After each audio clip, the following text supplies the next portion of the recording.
Eis que és formosa. Formosa é beleza de forma. Jesus quer ver a igreja com beleza de forma. Então eu posso chegar aqui e dizer o seguinte: esse microfone é bonito, então ele tem uma beleza de forma para ser microfone.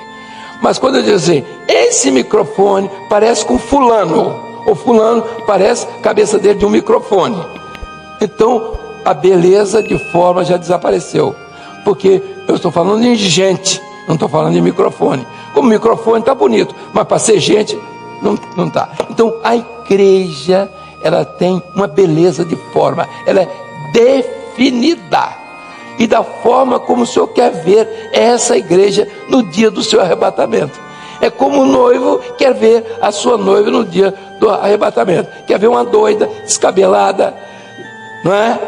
Andando aí, gritando pelo meio da rua, acendendo uma vela. É isso que Jesus vai encontrar essa igreja assim? Não, ele quer ver uma igreja arrumada, preparada, pronta, muito bem enfeitada, não é verdade? É possível. Os enfeites, quais são os enfeites da igreja? São os enfeites espirituais, como Rebeca recebeu de Eliezer, os enfeites espirituais. Então a necessidade, a vestimenta é a vestimenta branca, é a pureza, é a santidade. Então, meus irmãos, vamos aqui mais um pouquinho. Quantos minutos nós temos ainda? Dá tempo ainda até meio-dia. Então diz aqui o texto: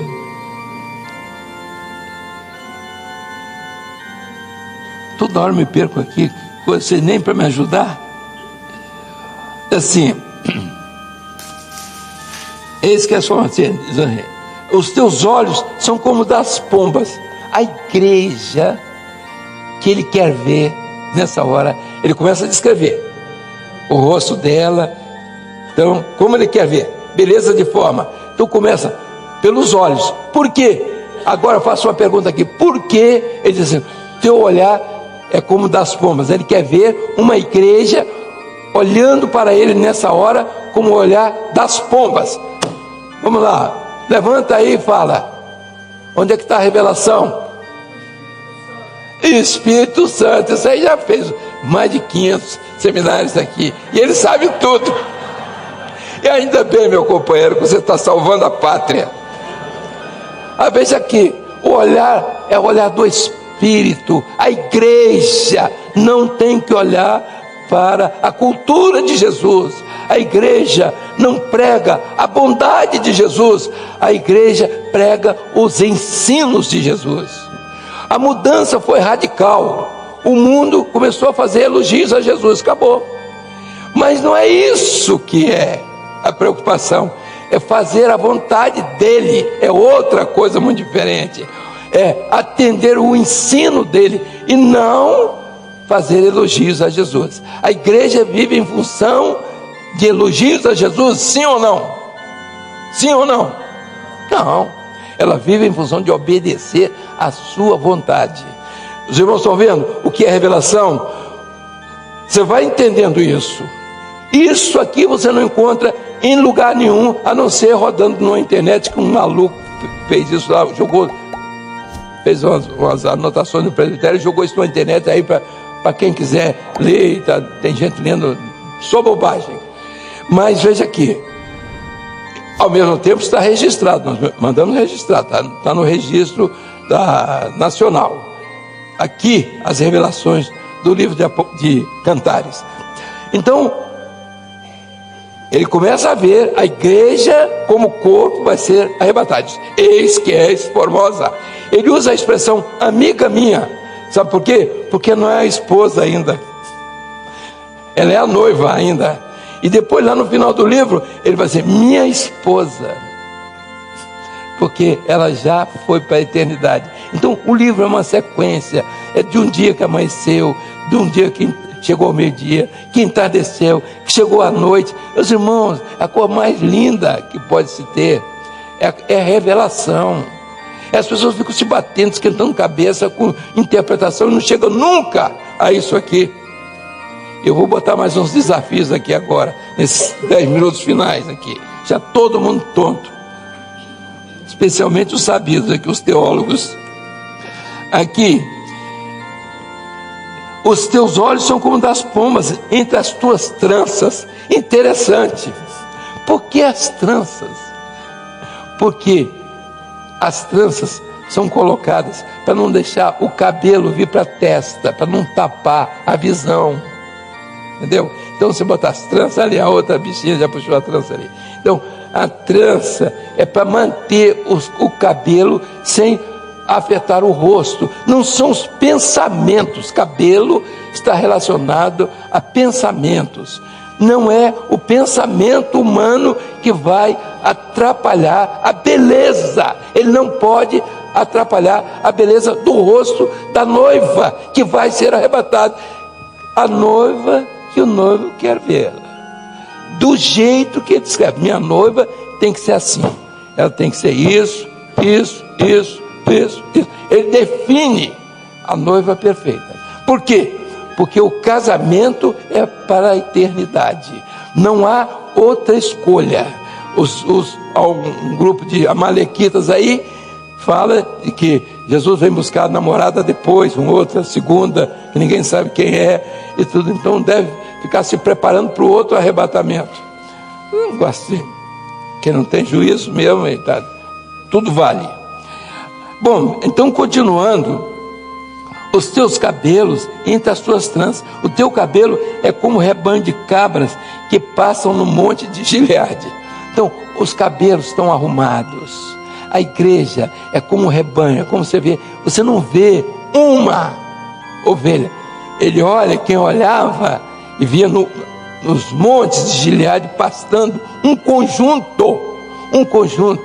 A igreja pensa da mesma forma. Uma igreja, uma ovelha não pensa de um jeito, outra ovelha não pensa. É por isso que o presbitério está atento para não deixar que o pastor faça aquilo que acha que está na cabeça dele, do livro que ele leu.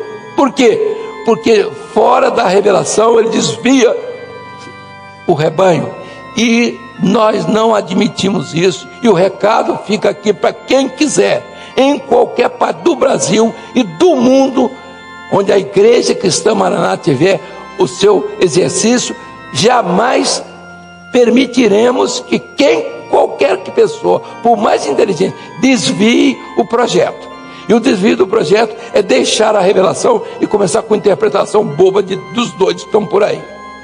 Alguns até inteligentes. E aqui, para terminar, vamos aqui. Vou saltar. Antes, agora, ele vem descrevendo a igreja que ele quer. Mas é assim, mas antes disso, antes que refresque o dia e caiam as sombras, antes do grito da meia-noite, antes de eu levar a igreja, aí Jesus falando.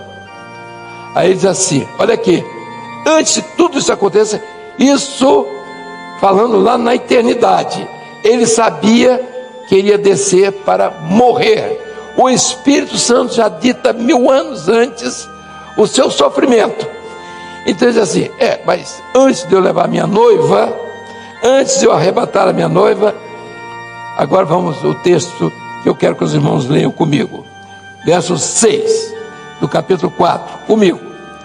Antes, quem refresca o dia, quer dizer, antes da meia-noite, irei ao monte da mirra e ao outeiro do incenso. Nós paramos aqui. O que é isso? Antes que refresca o dia, aí o Senhor deu a revelação. Não, tudo está certo. Ele estava vendo a noiva, ele estava vendo o momento do arrebatamento, Jesus, a noiva que ele queria.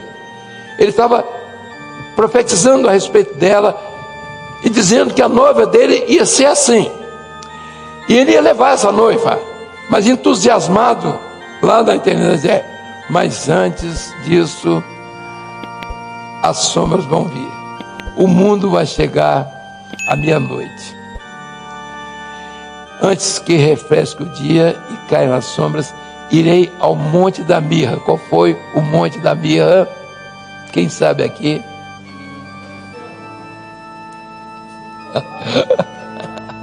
O Calvário não, foi Tá certo, mas foi ao Monte das Oliveiras. Foi o sofrimento dele ali. Ao monte, foi o sofrimento da mirra, foi todo o sofrimento dele começou ali, no Monte das Oliveiras. Estão lembrados? Irei ao Monte das Oliveiras e ao outeiro do incenso. O outeiro do incenso foi o Gólgota, o lugar chamado Caveira, onde ele foi levantado da cruz do Calvário. É um monte ali, está dentro da cidade de Jerusalém. É um ponto de ônibus. Na época que eu estive lá, há uma pedra que continua aquela mesma pedra que tem a forma de caveira. Ela parece um crânio. Por isso o lugar que ele foi crucificado se chama Caveira. Eu irei ao monte de incenso. Ele se entregou ali ele morreu, ali a sua alma se derramou ali. Os irmãos querem revelação? Querem mais revelação? Nós estamos dizendo aqui meia dúzia de coisas de revelação. Está aqui no livro. Você sabia disso? Só aquele irmão que está aí. É bom, eu gosto muito dele. Ele não tem, é 8 ou 80, ele não está aí. E se mandar, ele dá essa aula aqui. Mas vejam só, queridos. Estão entendendo o que é revelação? Estão entendendo que um livro foi escrito 1000 anos antes de Jesus? Ele está tão atual para nós hoje. Então, observe agora, encerrando. Nesse tempo aqui, nessa existência, aqui, 2000 anos de Abraão,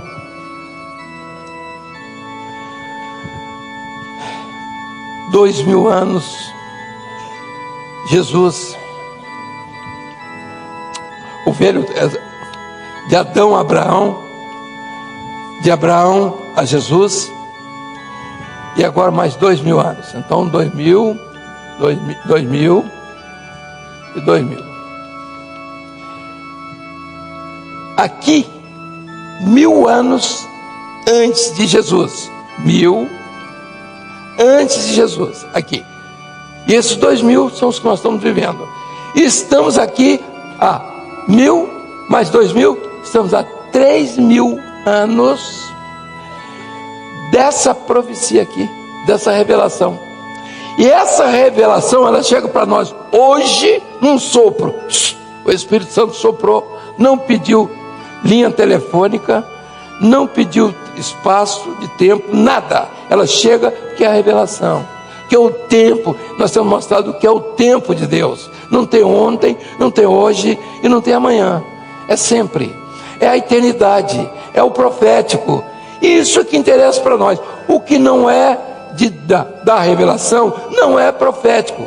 Se perde com o homem, perde com a razão dele, que só leva o homem para a morte. Está dando para entender? Se você não entendeu, volte aqui no 6º período, que nós vamos dar uma ajudazinha mais nisso aqui. Não é possível você pegar um livro de Cantares, dar para um primeiro período, dar para um principiante, não é, porque a pessoa não vai entender nunca, e nem vai dar valor. Agora, há irmãos que estão olhando assim e dizem, sabe por quê? Uma meia dúzia só, entendeu isso aqui. Então aquilo que é profético é o que interessa à igreja. É isso que interessa. Não interessa, a igreja é aquela que está todos os dias assim, andando, meu Deus, a minha roupa é essa, eu sou bonzinho, eu não sei o que. Isso não existe. Eu estou dando dinheiro eu estou fazendo, olha aqui, esquece isso. A igreja é aquela que está descrita aqui, ó, e é que vai ser arrebatada. Pronto? Vamos ficar de pé? Vamos fazer uma pergunta, excluindo o irmão. Quantos seriam capazes de descobrir esse sofrimento de Jesus lá na eternidade, falando profetizado aqui 1000 anos antes dele, antes da sua morte e ressurreição, e ele falando desse momento que nós estamos vivendo. Antes do grito da meia-noite, eu irei ao monte da mirra e ao outeiro do incenso. Aqui. Antes disso, quantos que estão aqui? Quantos? Pode levantar a mão. Se você levantar a mão e disser que você teve, eu vou abrir um outro versículo aqui para você dizer aqui, para entregar uma revelação. Vai, vamos lá. Não tem ninguém se atreve, não é possível. Quem recebe o profeta em missão de profeta tem um galardão de profeta. Vocês têm o mesmo galardão de quem teve as revelações. Você está crendo? Está crendo nessa palavra? Continue, meu irmão. Tudo que você podia aprender nesses dias aqui, além da Transamazônica e do barco que vai sair, tudo está nisso aqui. Esse pouquinho foi dito hoje aqui. Pronto?